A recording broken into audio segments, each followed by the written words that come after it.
Across the country, every day, young lives are hanging in the balance. Referrals for children to social services is on the rise, and for many social workers, the phone doesn't stop ringing and the pressure keeps on building. And it seems poverty is a major driving force behind this. So, when did things get so dire, and what can be done to keep social workers in their jobs? I'm Lucrezia Millarini, and this is What You Need to Know. Hello and welcome to today's episode of What You Need to Know, and I'm joined by our investigations editor Daniel Hewitt and our investigations producer Isabel Alderson-Blench. Welcome to you both to the podcast. Dan, let's start with you because you got some really exclusive access here, didn't you? Spent some time on the front line with social workers in Lewisham. What was your impression after 3 days with them? It may seem obvious, but the first thing that really strikes you spending any time either in the sort of social services department and the office, we were given unprecedented access really to spend time there to see the meetings and assessments that take place, the referrals they get every day into that department about potentially children who are at risk or facing neglect or families who are struggling. One thing that strikes you is the sheer complexity. We know, as we've discussed on this podcast series and all the time, about the certain crisis in housing or poverty, abuse, health, access to education, access to health. Everything comes into social services. Whatever's happening outside then comes into that building, and these teams of people, often social workers, are having to deal with that complexity. And so a referral may be made because of potential abuse or potential neglect. And actually it transpires that it's not just that. It's also about there's a problem because they're living in a temporary accommodation. There's problem accessing health services. And so these social workers are having to tackle these layers of complexity every single day. And yes, they are, as one social worker put it to me, quite powerful in the sense that they do have the ability, if they believe this is the case, it's rare, but it's the case that child has to be taken into care. They do everything they can to stop that happening, but they're also powerless in terms of tackling those wider crises. They're not in control of the housing crisis or the lack of access to healthcare or the problems in education. So the complexity is what strikes you, whether it's on the road with social workers or whether it's in the office. I mean, having watched your report, Dan, I get very much the sense that it's like fighting fires for them, isn't it, every single day? Exactly, and it's that sense, I think, of, and we'll get into this. Isabel will go into it with the data, but what's coming together here is a increased workload, more and more referrals, more and more complexities, and we haven't talked about child mental health on top of that. Since the pandemic, there's been a huge rise in cases of child mental health issues. So you have this rising referral issue at the same time as the kind of vacancy rate is also going up. So you have a problem with more work and a shrinking workforce to deal with it. And so it piles more pressure on the people that are there. And so you think, well, we have to either tackle the vacancy rate problem or we have to tackle the complexity issue. And social services are struggling to do either. They're struggling to cope with either of those problems. And that's what makes the situation almost relentless for social workers. And Isabel, I mentioned earlier that poverty is a big driving factor when it comes to referrals, but what are the other major reasons behind them? Well, as part of this report, we, alongside the Social Workers Union, have done a big survey of social workers across the UK. We heard from more than 2,000 social workers about lots of different aspects of their work, the kind of work they're dealing with, and the kind of external factors. So 80% of children's social workers that we spoke to said that the number of families that they're working with where poverty is a major factor has increased over the last couple of years. But what they've also said to us is that poverty is not, like Dan said, also it's not a simple thing. There's so much complexity there. And because of factors like poverty, they're so linked to access to education, mental health, parents' mental health, children's mental health, access to healthcare, and also things like housing. Like, as you'll see in the report that we did, one of the mums we spoke to, housing was a major issue for her. And that all comes together. So the social workers have told us that it's not, poverty is rising and it's impacting the families that they're speaking to, but it's not something that's happening on its own. There's so many other factors that are combining with it, and making it something that more and more families are being referred for. Down back to Lewisham, and you spent time with one social worker, Yolanda, and she was helping a mum who fled significant domestic abuse, wasn't she?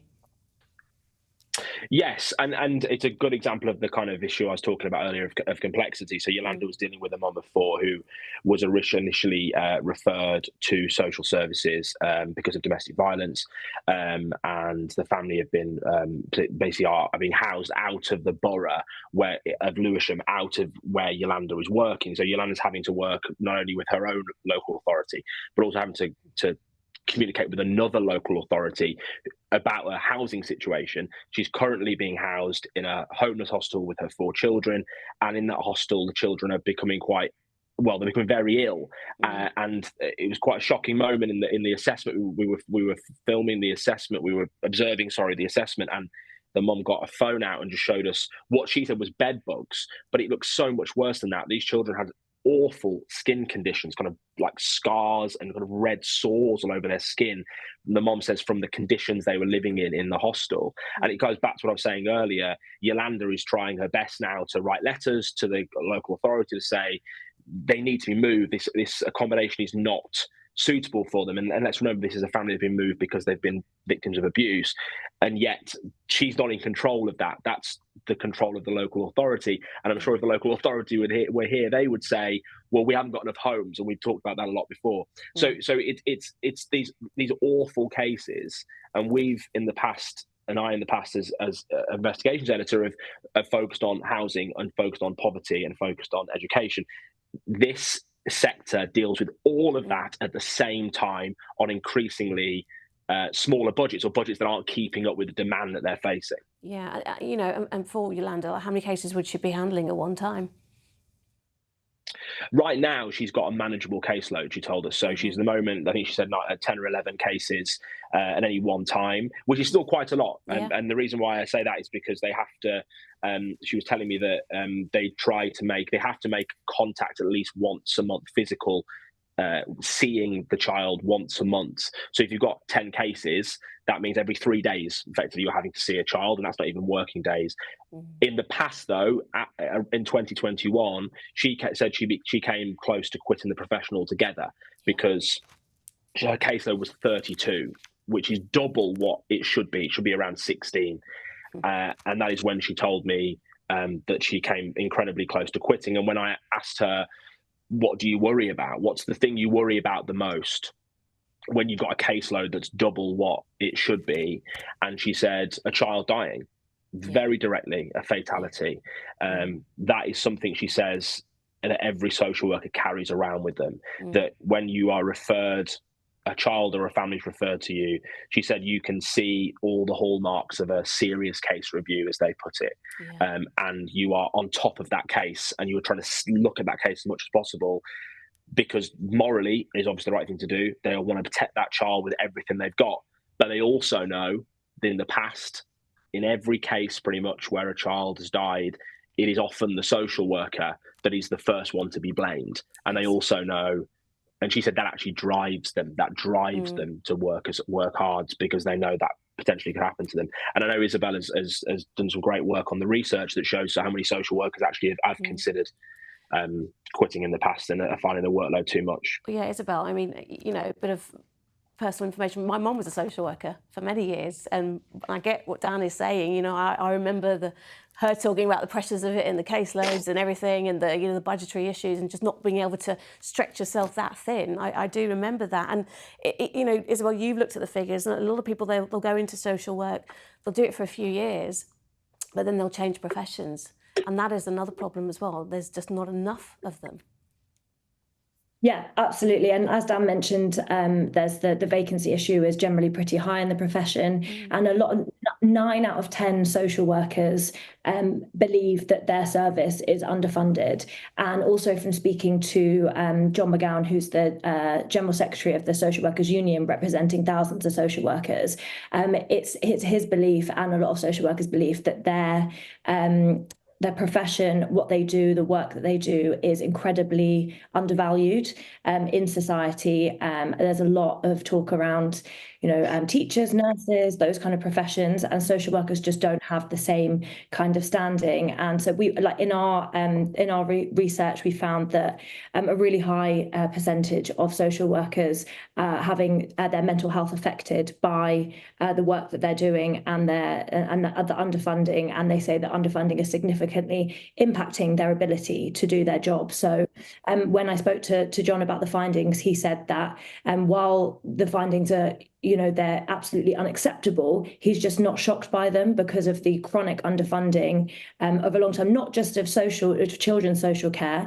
but of all of the agencies that they work with, because chronic underfunding of education, of healthcare, of housing, and it all feeds into the same thing, which is undervaluing of the profession, and lots of people leaving. Yeah, I mean, how can you make it more, I suppose, attractive as a profession when, as Dan was saying, you are pretty much in the firing line when we hear these awful, tragic cases, and the blame is often put squarely on the social worker when it is a much bigger problem.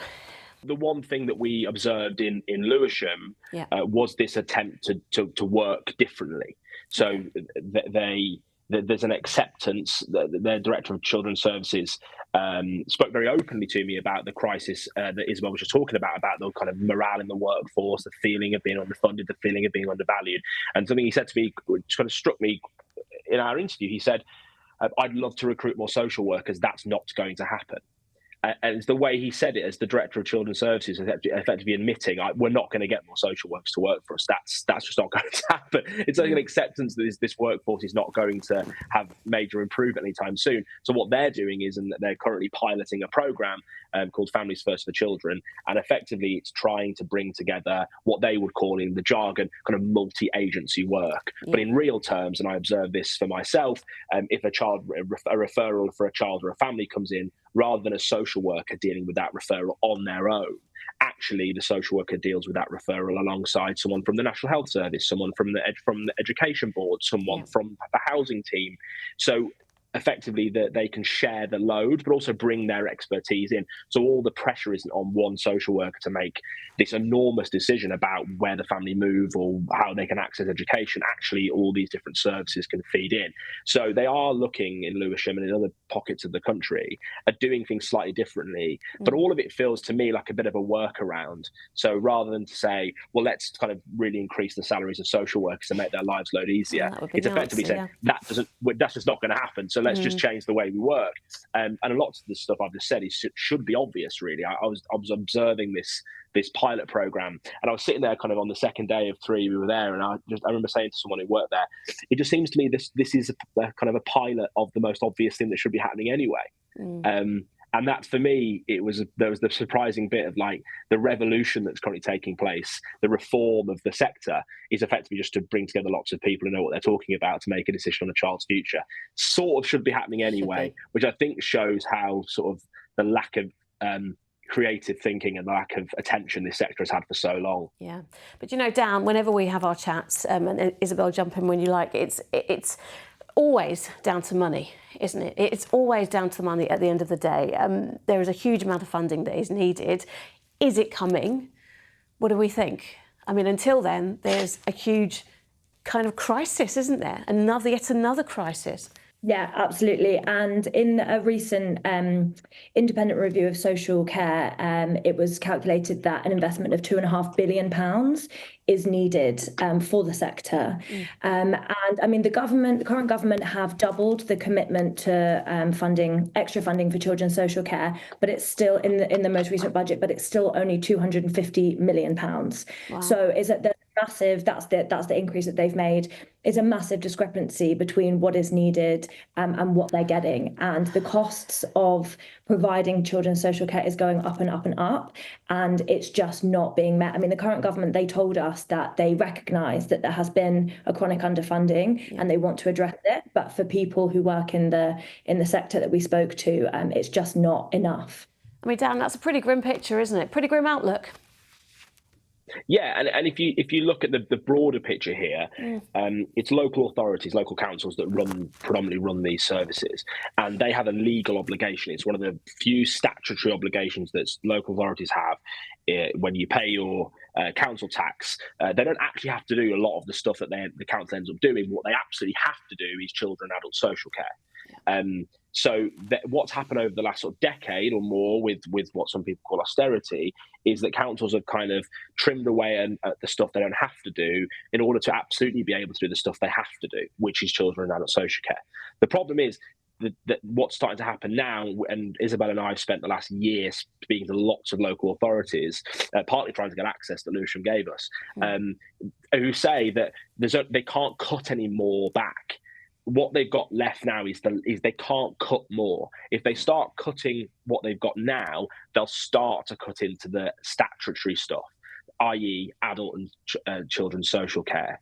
So the problem now for the government is that they've got to pump money into this sector, but it's just to keep it going, because I think Isabel passed me a statistic yesterday that said between now and 2030, the sector will spend another £8 billion on what it spends like now, basically. So the cost is going up and up and up.